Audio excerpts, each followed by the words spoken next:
Hello, everybody, and welcome in to the very first episode of the Big City Sports Podcast. Technically, this is episode 1A because we recorded last week and had technical issues getting it out. But we are here nonetheless. This is our first-ish episode, as we mentioned. So if you're wondering what the Big City Sports Podcast is, it's a podcast based on the New York and Chicago sports markets because hence Big City. That's what we're going to be talking about. But with me today are Jonah Norris and Swig. This is Dylan Kearns, your host. Jonah, how are you doing today? I'm doing good. This is obviously you just mentioned our second episode, but will be the first one posted, and I'm doing good. On to Swig. I'm doing good, guys. Excited to get this rolling. Well, hopefully we won't have any of the same issues as we did with last week's upload, but I'm excited for this. We got a lot more to talk about. Going to get off on the right foot. Exactly. Last week we did an entire baseball-focused show. We had some great takes out there, some super strong, some not so strong, but we did talk a lot of baseball last week. This week's going to be more balanced. There was a lot of news in the storylines. We'll touch on that here in 1 second, but just wanted to welcome you guys in. My name is Dylan Kearns. As I mentioned, I am the host of the podcast, and I am 20 years old. I live in Beaufort, South Carolina, and I'm studying sportscasting at Dan Patrick School of Sportscasting at Full Sail University, and this is me. I love talking sports. Hopefully you guys can hear that personality come out on air. I love talking sports. I love television. I love radio, just all of it. I'm all in. Yeah, I'm Jonah Norris. I'm 21. I went to the same school as Dylan Kearns, Blackhawk Christian. We grew up in the same area, Fort Wayne, and now I go to Word of Life in New York in the fall. So it should be fun. Yeah, I'm Swig from New York originally, so I'm going to bring that cynical, heavily sarcastic viewpoint to the podcast. But similar to Dylan, love sports, love talking about it, and I'm going to bring a lot of humor and personality into it, so it should be fun, and a lot of pessimism, so it'll kind of balance you guys out a little bit. 23, so I'm the old wise head over here that's going to show these young guys the ropes of how to talk sports. I love it. I love it. I can't wait to dive into your takes. But anyway, we're going to be touching on the news. Over the weekend, Tom Thibodeau has accepted another head coaching job, this time with the New York Knicks. Swig, what are your thoughts? I'll go to you first because you're a New York guy, so we'll touch on the Knicks real quick. Tom Thibodeau. New York guy and unfortunately a big Knicks fan. So took the weekend to think about it. Yeah, almost everything the Knicks do, I'm pretty much numb to at this point after 2 decades of stupidity. Overall, Thibodeau, I do think he's a good coach. There are definitely some positives with him. His work ethic is unquestionable, and he has a great track record, especially in Chicago. But he was also an assistant for the Knicks back in the 90s when the Knicks were a lot better under Jeff Van Gundy. So his player development has a strong track record. He's pretty good at maximizing potential and developing his players. I think there's a lot to be excited about with how he can develop R.J. Barrett specifically. He seems to have that type of mindset that would mesh well. But overall, I'm still concerned about the ownership of the Knicks, and that's going to be a recurring theme that I'm going to rant about. Overall, I do think Thibodeau is a good coach, but the Knicks have not given any of their coaches more than 2 years since Mike Woodson was fired in 2014. We've gone through Fisher and Jeff Hornacek and Kurt Rambis and David Fizdale, and none of them have gotten through more than 2 full seasons. So the Thibodeau 5-year contract, I think, is completely meaningless. In general, the last 2 decades, it doesn't really matter who's been the coach, who's been in the front office, who has been on the roster even. We have an owner who is a selfish, egotistical, petty, irredeemable piece of shit who has unfortunately had a way too big of an influence. But I do think there are some on-court upside to Thibodeau's hiring. I was hoping a little bit for a younger, more progressive coach, since Thibodeau is more of an old school guy and his strengths are on the defensive end. And wow, that's absolutely fantastic. It's such a fast-paced NBA now where everyone's scoring 120 points. But I do think he will be doing better here than he did in Minnesota. Him not being the president of basketball operations, I think, is going to be good for him. Yeah, Swig, there's not a lot that you said that I don't disagree with. I like Thibodeau. I think he was a good coach with the Bulls. Like you said, he wasn't a great coach with the Wolves, but, you know, I don't think the Knicks are even 2 years away from, being competitive. But I will say this, since you mentioned a 5-year contract, I think they can be competitive in, 3 to 5 years with these young players like RJ Barrett from Duke. But yeah, you're right. I think Thibodeau, it seems like he's always following these Bulls players. He's always been with Derrick Rose, Joakim. But yeah, I'm gonna say I don't disagree with you here at all. I'm not really much of a follow the coach around, but I do know Thibodeau is a great coach, and well, he was a great coach for the Bulls at least. And so I'm looking forward to, maybe not this year, but I'm looking forward to the next few years, see if the Knicks can turn this thing around and do what they have done, like with the Carmelo years. They're pretty decent with Carmelo and their gang.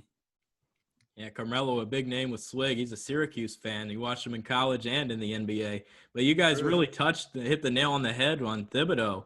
He's going to get a lot of effort out of his players. I mean, he always has. He's a defensive-minded coach, like Swig touched on.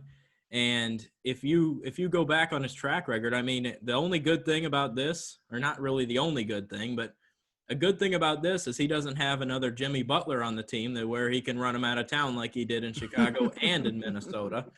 Butler, a great defensive player, but yeah, it'll be interesting to see how it plays out with Thibodeau. But I love the hire personally. We'll see if Derrick Rose gets another shot with the Knicks.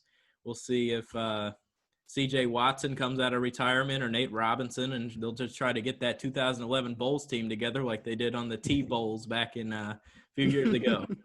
I mean, hey, man, we got Taj Gibson on the team right now, speaking of the 2011 Bulls. But, yeah, in general, as a Knicks fan, it's hard to have too much optimism, and that's not the fault of Thibodeau specifically, but they've made several poor choices on and off the court over the last 2 decades, and nobody's really made an impact in New York, good or bad, for more than 2 or 3 seasons outside of arguably Carmelo Anthony. So I'm still skeptical that if things don't turn around quickly, that Thibodeau's not going to get fired after 2 years, just like everyone else.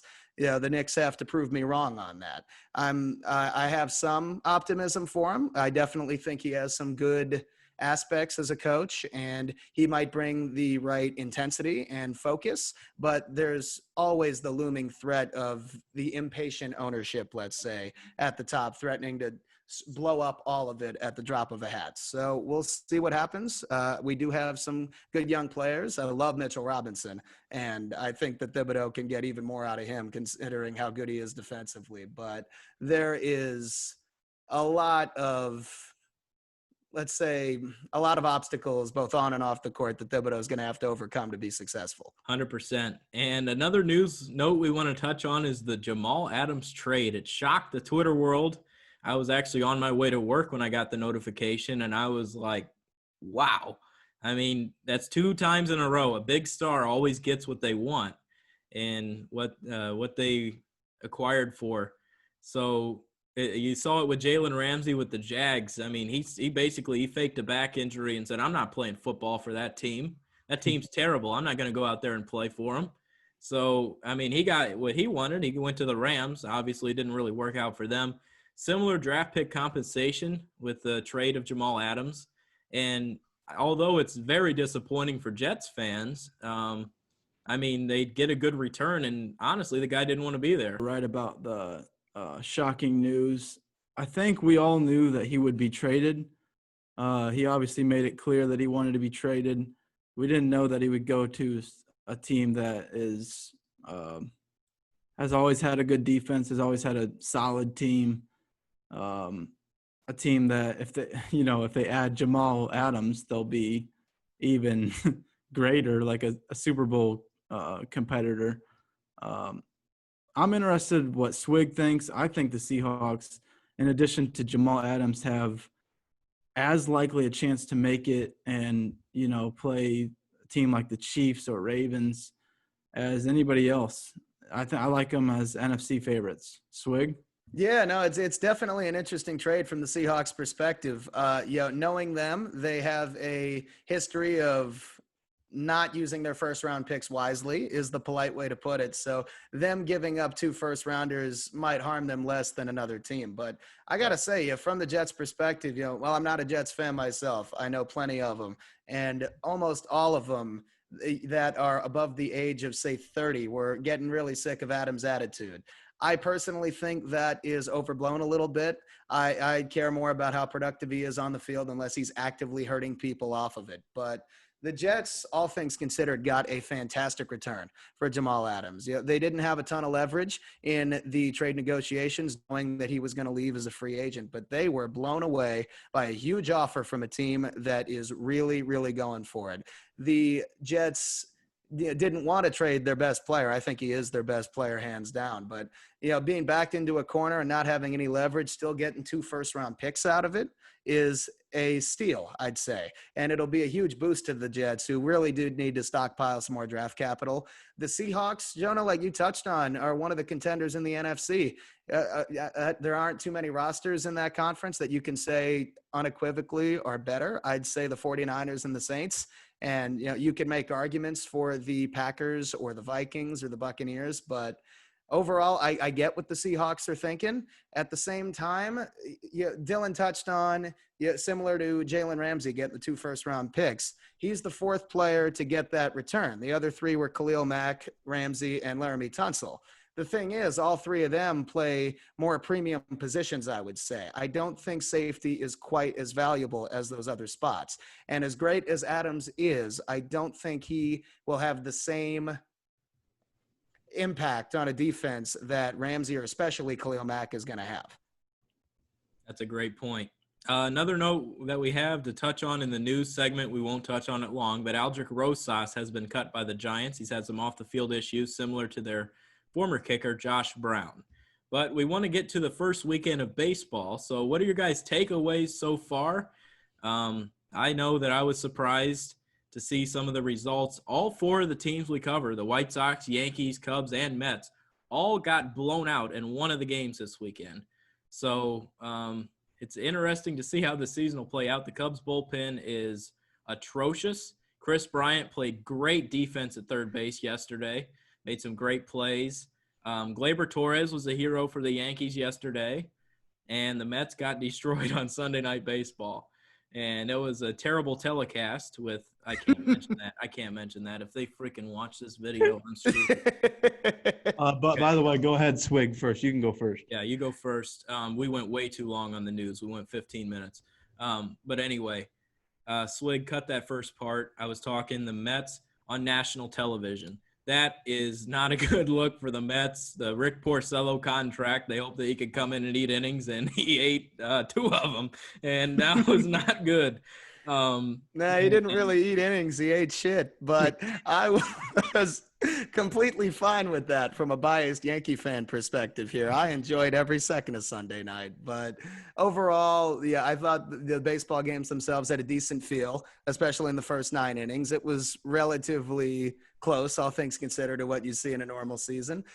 When we want to talk about the Mets, we have to talk about Edwin Diaz right off the bat. Never had 2 consecutive saves last season. Major disappointment. He got through opening day all right, and 1 strike away from finally getting 2 saves in a row, and Marcell Ozuna says no to that, forces extra innings where the Braves eventually won, which, again, fine with me. But from the Mets' perspective, they need a lot more out of Diaz. And then with Syndergaard being out this season, they bring in Porcello, they bring in Michael Wacha to eat a lot of innings. And it is just 1 start. But Porcello, the warning signs were there. He's had a rough last couple of seasons. And if that's a sign of things to come, he's going to be another failed investment for the team. Yeah, I agree. I've only really seen him play, 1 good season. The rest have been pretty spotty. But to get to the rest of the league, I don't think it's going to be a very top-heavy league this year. With 60 games, I guess we could kind of expect something like middle of the pack for every team, maybe a 40 win team this year, 40-20 or something like that. But to get to our teams, I think none of our teams really showed out, I guess you can say, but none of them are really out of it, obviously. I mean, if any of them went 0-3, I guess you can say none of them are out of it. But the White Sox didn't look great. The Mets looked okay, and after today, they looked pretty good as well. But getting on to the Cubs and Yankees, I think the Cubs have looked pretty good as long as they can keep their bullpen out of too many innings. Out of the game. If they could just out of the game, right. Just like they did opening day with Hendricks. Right.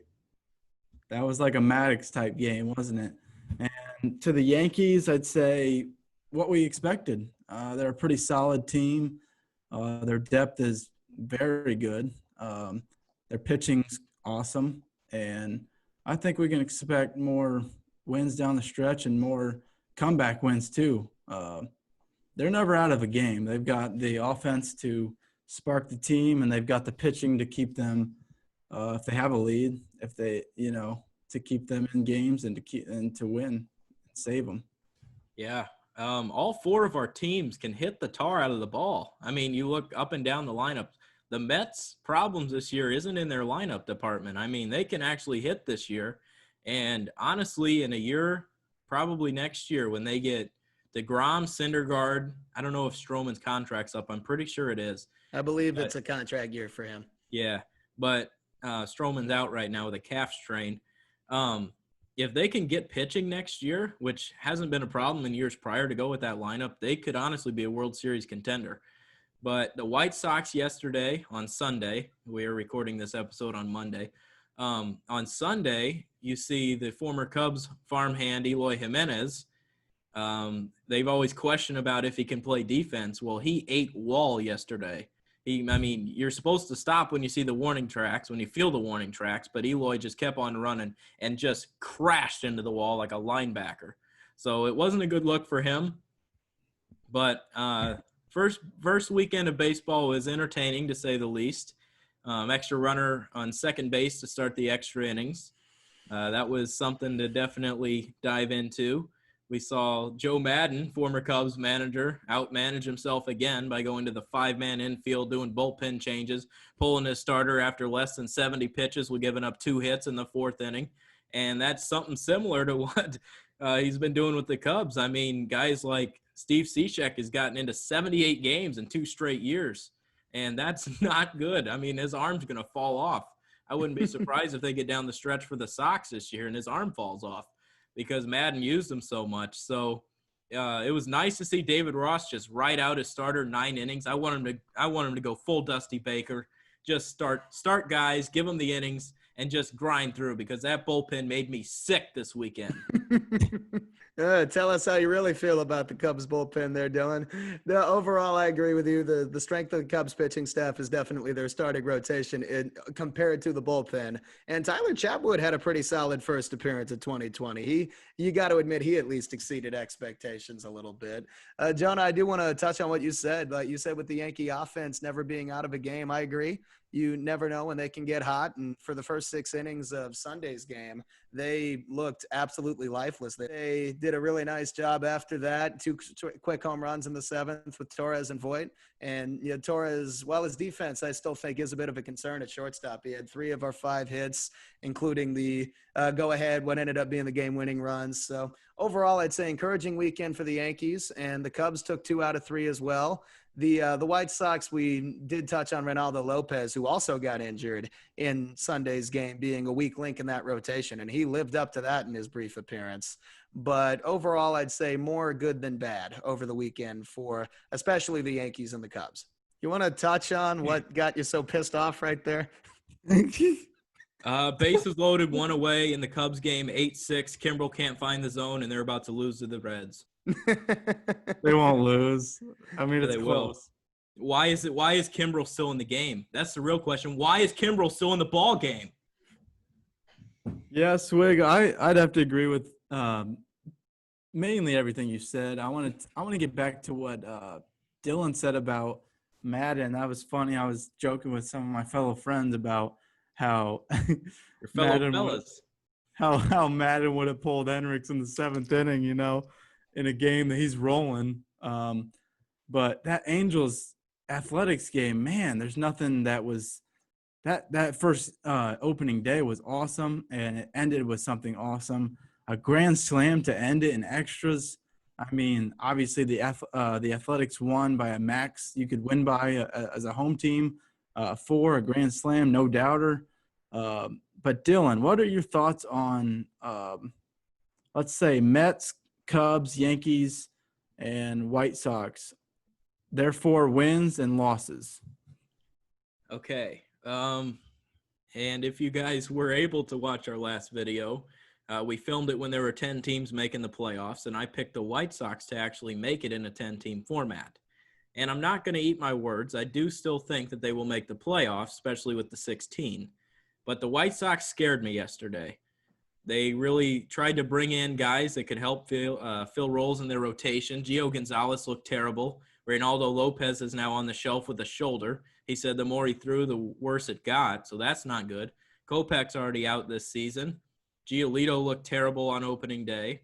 And I didn't catch the game today, but I don't know how Dylan Cease did. But that rotation, it's deep because they still have Carlos Rodon, who's like their 6th, but he's going to have to jump in the rotation now. And their bullpen's really good. I love the Sox bullpen, but then again, they did play the Twins, and the Twins are a very good offensive team. So I don't really know how to judge the White Sox right now. Yohan Moncada looks great. He looks fantastic at the plate early on. For the Cubs, like I said, that bullpen scares me. It scares me to no end, and it's something that I don't like Kimbrel at all. I loved him when they signed him, but I mean I can't write it out all the way to this far because he's been atrocious. You already know how I feel about the bullpen. The Cubs, I think they win about 33, 34 games. I think the Mets make the playoffs, saying they get better pitching out of Porcello, and they get some help in the closer role. And like I mentioned, all 4 of these teams' lineups are good. The Yankees are a lock. I think all 4 of these teams make the playoffs this year. But it was really nice to get a refreshing start from Tyler Chatwood in his Cubs return to the rotation the other day. But that does it for our baseball news. I wanted to touch on some hockey. NHL playoffs start Saturday, and it'll be August 1st. The Hawks will be taking on the Oilers, and Swig's pumped up. He's wearing his Ranger stuff.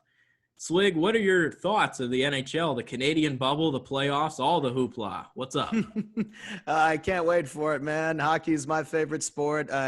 It's been a rough 5 months without it, but overall, I'm very excited. I think the 24-team format is pretty cool, pretty interesting, actually, all things considered. I know that I might be a little biased because the Rangers wouldn't be playing without that format, and the Blackhawks wouldn't either, but I'll take what I can get, man.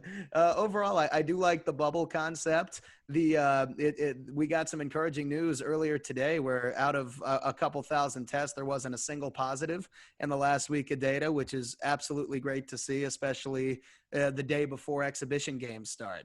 But in general, I think the Rangers at least have a shot at taking down Carolina. That's a solid matchup for the Rangers in the first round. And I found it very comical how afraid of us the Hurricanes seem to be. Yeah, we could touch more on that in another time. But overall, hockey, I think the game itself will be pretty solid. I like the playoff format.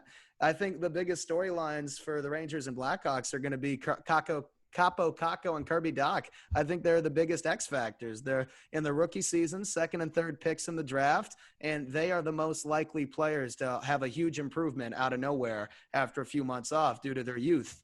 And the other main headline, I'd say, across a lot of teams in the bubble, not just the Rangers or Blackhawks, is the goalie competitions. There are several teams that we don't know who's going to be their goalie, including both the Rangers and the Hurricanes. So I'm very excited to see how that plays out. Yeah, I like how they do the format this year with Corona cutting this, season or how they're doing it right now. I think you're still going to get the teams. I think the top 8 seeds are going to be playing each other best 2 out of 3. I think it might be. I don't know. You guys can probably weigh in a little bit more, but I still think this season's going to be not anybody's game, but it's going to be those top 8 seeds, whoever gets the best seed or whatever. What shit? You're What the trying. hell? We're gonna have to Dude, cut some of this. You were in good shape. Just say you like the top 8 teams. See how they play it out. I like the top 8 teams, and I want to see how they play it out. Of course, really, what I was getting at there is that unlike baseball, it's not really anybody's game. It's I think it's top heavy in my opinion. You got teams that are on the bubble and that like the Blackhawks, they could do decent. I don't see them going very far, and I see it like the Lightning or the Bruins, a team like that taking it all this year. Yeah, it's good stuff from Jonah. But I'm here to talk about the Blackhawks. That's going to be what I talk about here. I'm a huge NHL fan, and I am pumped. I am pumped for the Blackhawks. I am. I love that they got in the playoffs. I am also nervous. Corey Crawford was deemed unfit to participate, along with Jonathan Taves. You don't have Crawford and Taves, you don't have 2 of the 3 Stanley Cups because both of them were in it. Right. The first one, of course, Crawford wasn't in. It was mainly Antti Niemi and Cristobal Huet, a blast from the past. Good old goaltender for the Hawks. Underrated. But, yeah, for sure.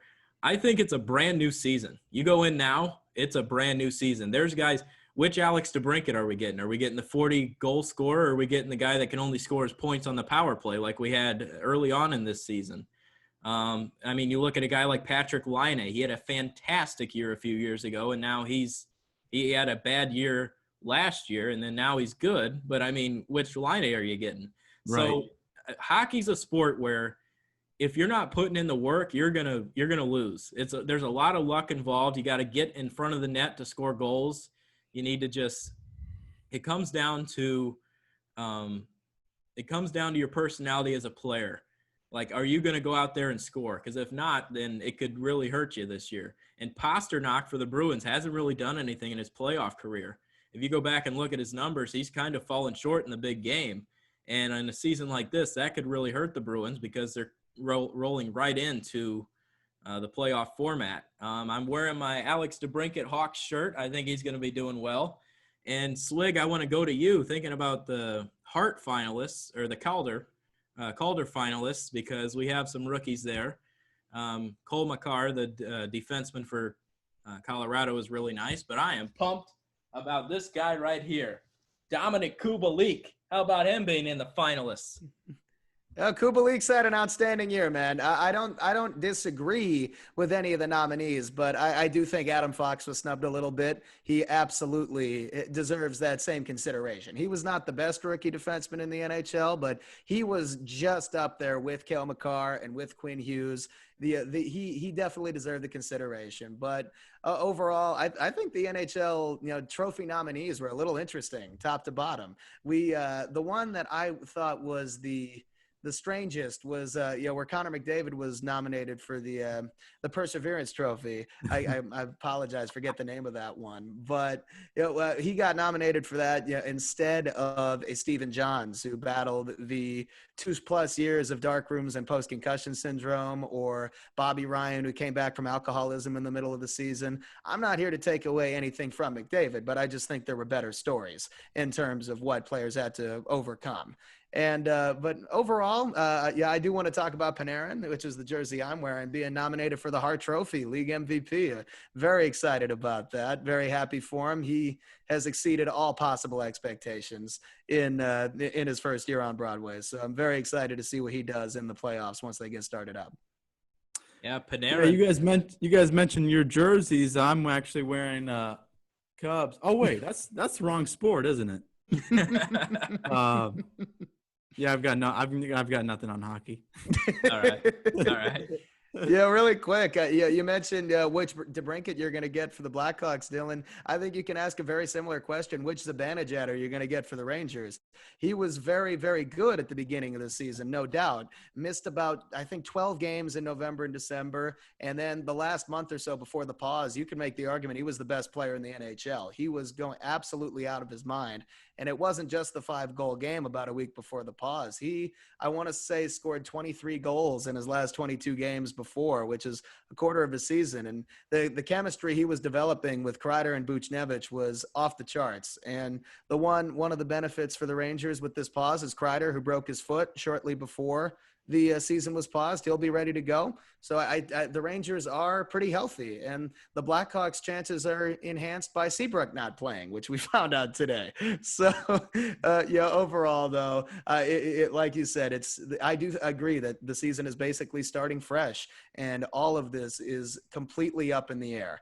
And we don't know which versions of every player are going to show up. So their mental focus is going to be the biggest key to their individual success. Yeah, 1,000% there. 100. Yeah. What? Okay, here we go.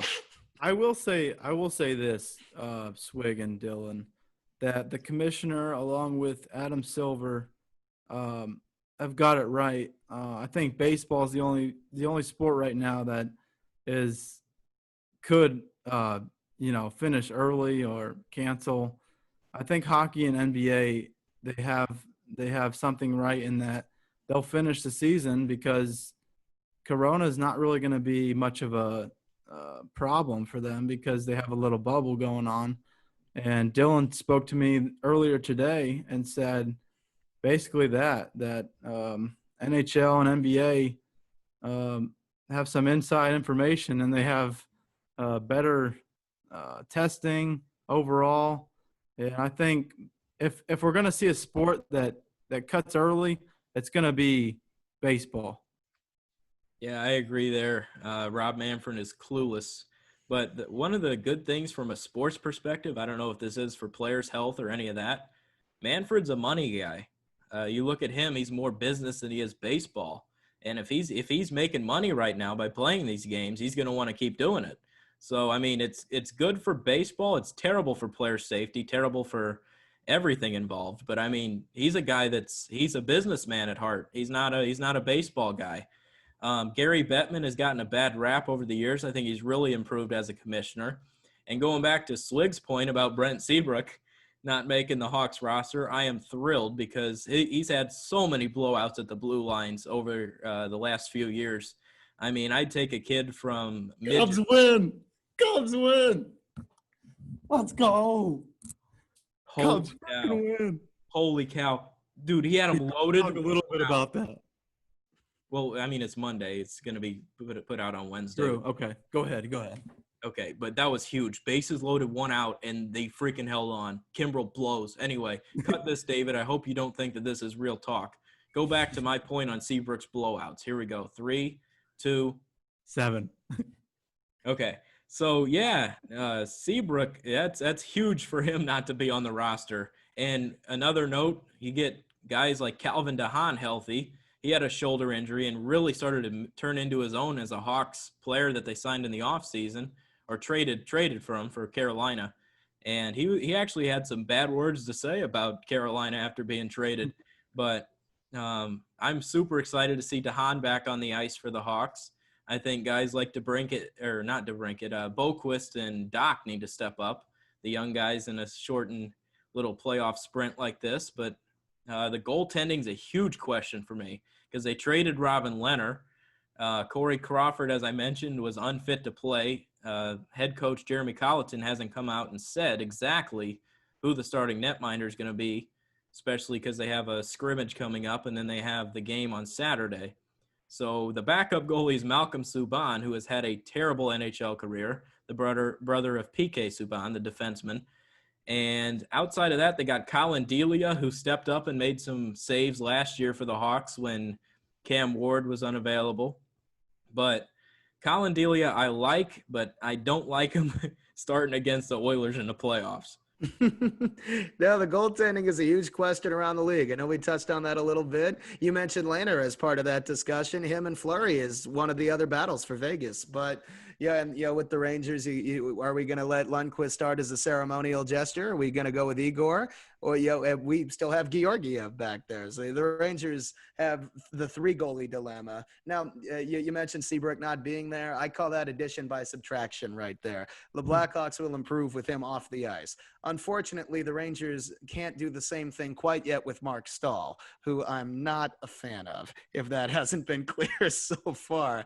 But I agree with what you said with Dog. He has to step up for the Blackhawks. I mentioned him and Kakko for the Rangers, I think, are the biggest X factors for their teams. They have the biggest likelihood to make a huge jump in a few months if they're able to practice at their homes. So, yeah, they are definitely the biggest wild cards for their respective teams. And the one other thing I wanted to talk about with addition by subtraction, the Hurricanes are likely not to have Dougie Hamilton for the series, which is big news. Yeah, his puck moving skills along the blue line, while the Hurricanes are definitely deep on defense with guys like Jacob Slavin, and they still cannot replace what Hamilton brings to the lineup. So him not being there is definitely going to make a big impact in that series. And one last thing I wanted to touch on is that Lindy Ruff, the assistant coach for the Rangers for the last couple of years, has left and taken the Devils head coaching job, which I think is the best news I've ever heard.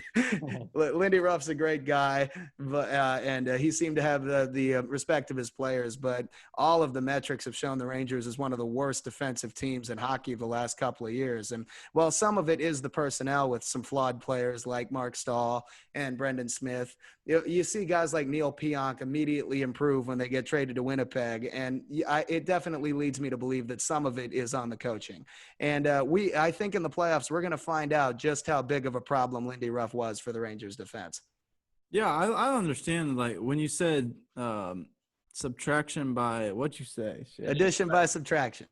When you said addition by subtraction, I know you can apply that to every sport. And when you take somebody out and your team does better, it's like you kind of feel for the guy that you took out. But at the end of the day, you have to, because you want what's best for your team. You want to win games, and for the Rangers and for the Blackhawks, that was the case. And you guys said it best, and I'll just leave it there. Yeah, and one more note going around the NHL is the Coyotes GM just up and quit.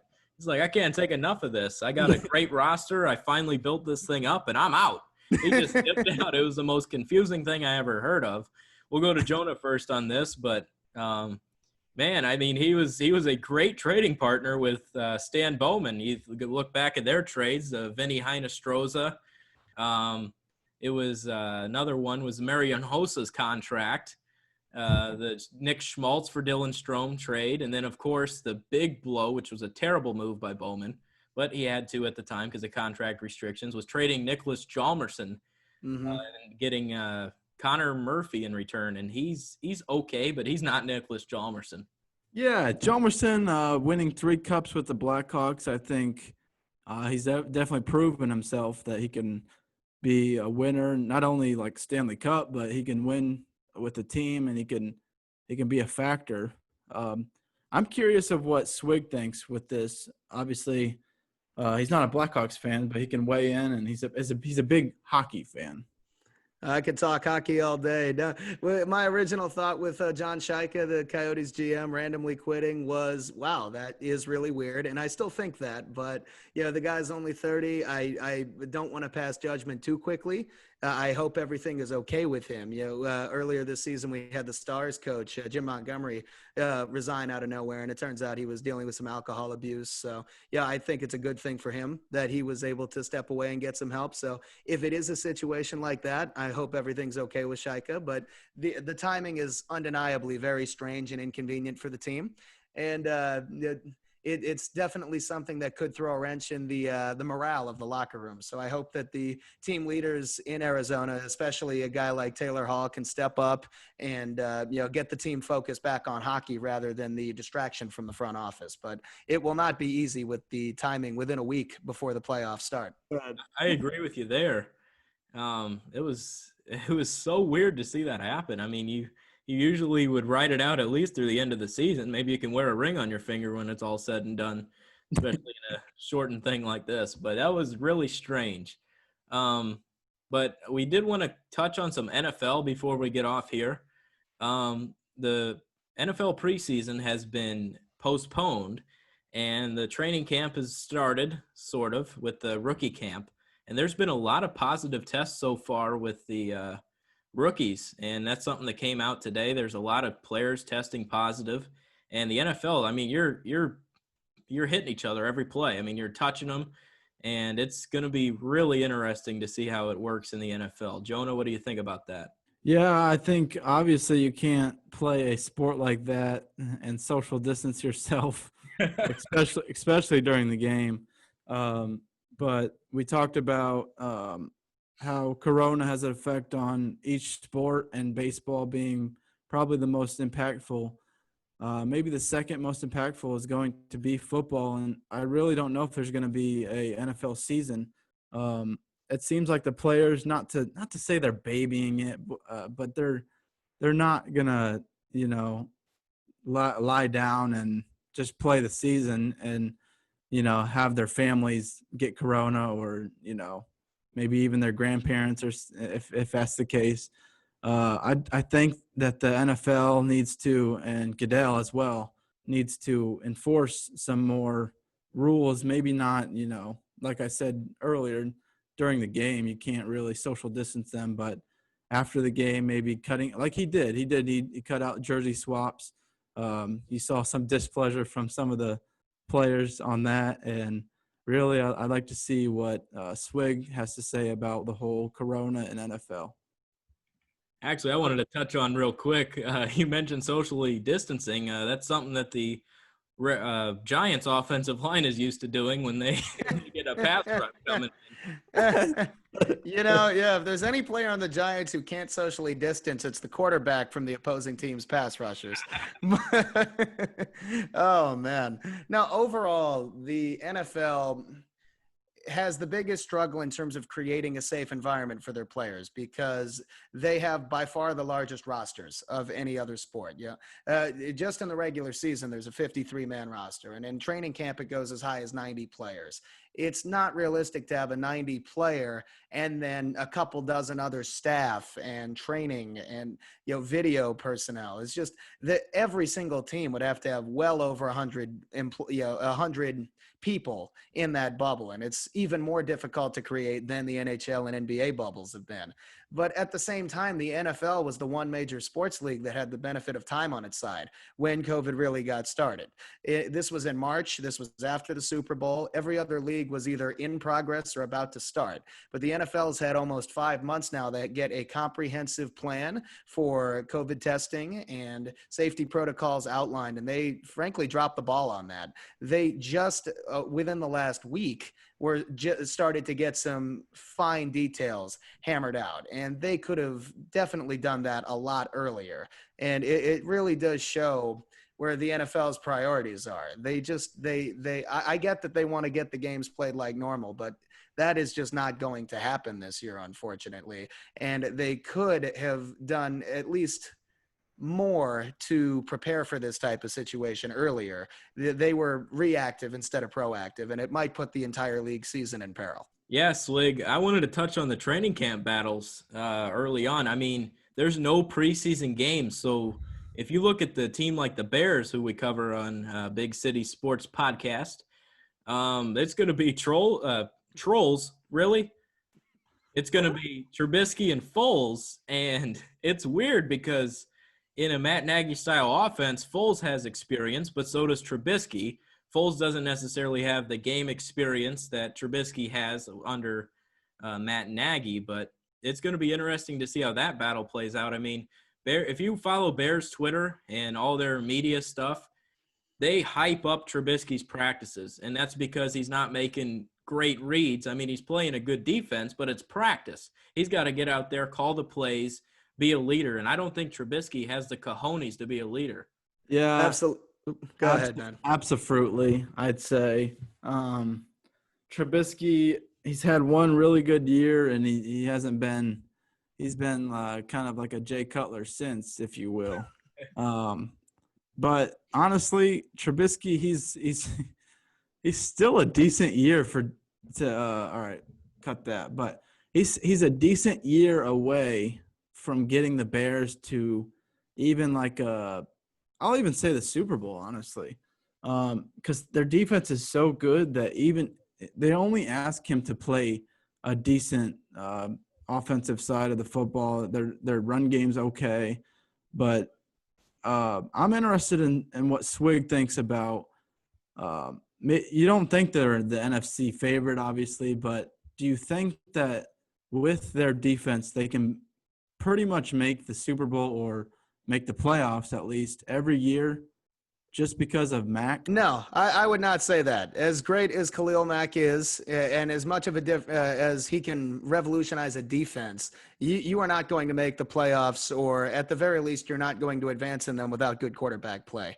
And the Bears, I think, had one of the most confusing off seasons of any team. They made some very strange trading and free agency decisions. The Jimmy Graham contract is the one that got eviscerated on social media for throwing the no trade clause in there. And yeah, unless that has to deal with blocking, I don't see the logic of that one. But yeah, overall, the Bears quarterback options are uninspiring. And while Trubisky did show some signs of progress in his second season, his regression in year 3 was extremely discouraging, I'm sure, for any Bears fans. And the fact that he's going to be in the shadow of what Mahomes and Watson do his entire career definitely does not help the situation. But his internal clock is way too fast. His decision making needs a lot of work. He doesn't have as much poise as you would hope for by year 3, and that's the year that NFL evaluators are looking for young players to make that jump. And he instead regressed big time, and that is not an encouraging sign. So he has got a lot of pressure on him. And if he does not perform early in the season, he's going to get benched for Foles, and his Bears career is going to be over. And the Bears offense is going to have to start from square one, because Foles is not a long-term solution either. While, yeah, Foles isn't going to be a long-term solution, it's still this year, if Foles can even, like I said with Trubisky, if he can play a decent quarterback position, I feel like the Bears can be good. I for one don't think that Foles will beat Trubisky out just because of the way they want their franchise to go. But yes, I guess we'll have to disagree on this. But I still think the Bears, with Trubisky throwing say 30 touchdowns and maybe even throwing 15 interceptions per year, I still think they can make the playoffs every year. And think about this: 2 years ago, or maybe it was 3. And by the way, I'm not a Bears fan. You might think I am. 2 or 3 years ago, they were literally a kicker away from probably making the Super Bowl and perhaps winning it. If you think about who won that year and the NFC path, they're probably a kicker away from making the Super Bowl at least and perhaps winning. And it's disgusting for Bears fans because they had a pretty complete team that year, and Trubisky did pretty well. And I know you've been blessed, Swig, with a couple of giant Super Bowls in your lifetime, and a mediocre quarterback at that. But I'm interested in what Dylan thinks, as long as he keeps it PG. Yeah. The Bears, man, I love Nick Foles this year. I do. Something's telling me Nick Foles is the answer. You look at a big target, give him that big target, Allen Robinson on the outside, a grinder. He goes up and gets it, the 50-50 balls, the touchdowns. Throw it up to him. That's a guy. I mean, you look at Foles when he was in Philly, he had Alshon Jeffrey on the outside. You look at Allen Robinson, he's a big physical receiver. Give him a finally healthy Anthony Miller in the slot, working well there. One thing that concerns me is the running game. And I'm not talking about the running backs in the room. I'm talking about Matt Nagy having the cojones, again, I bring that up, the onions, to run the football. You have to run the football in this league to win games. It's proven year in and year out. And there were a few games last year where David Montgomery had 9-10 carries. That can't happen in the NFL when you have Trubisky leading the offense. You have to get the ball to the running backs, whether it's in the screen game with Tariq Cohen or just they got to get him the ball. Hand it off. Run the football.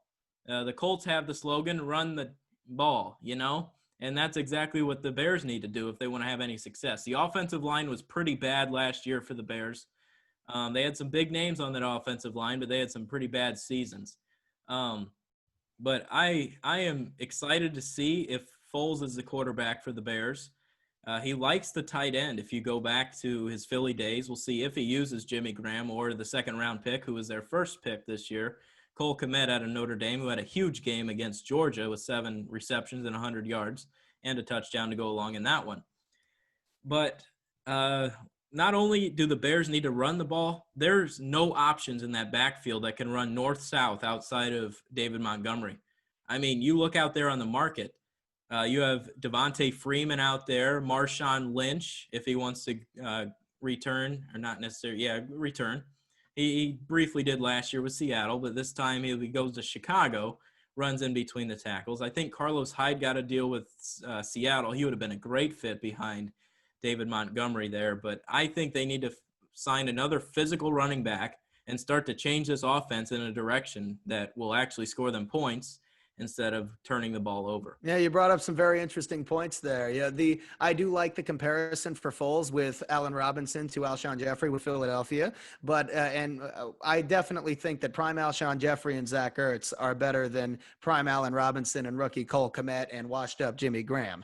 Well, obviously not all of that is on Foles. The offensive line in Philadelphia was also much better than what he has to work with in Chicago, and I think Doug Peterson's offense is a lot more creative than Matt Nagy's is. And the NFL defenses really did seem to catch up to his offensive concepts in year 2 a bit as well, which I thought was a little bit predictable. So Nagy's really going to have to make some adjustments. I do agree that he has to get the running game involved. That is absolutely critical, but that is not the only thing. The Bears only have one reliable, proven wide receiver, and their one proven tight end is over the hill at this point in his career. So there are a lot of things that need to go right for Trubisky or Foles to have a good season, and it's not just them. They have way too much uncertainty around them as well. Yeah, that's good stuff from Swig, good stuff from Jonah today. Guys, thank you for joining us. This is Dylan Kern signing off of the Big City Sports Podcast. I hope you guys enjoyed the first episode. Please click the subscribe button. And we're also on Spotify, so check us out over there as well. Have a great evening, everybody.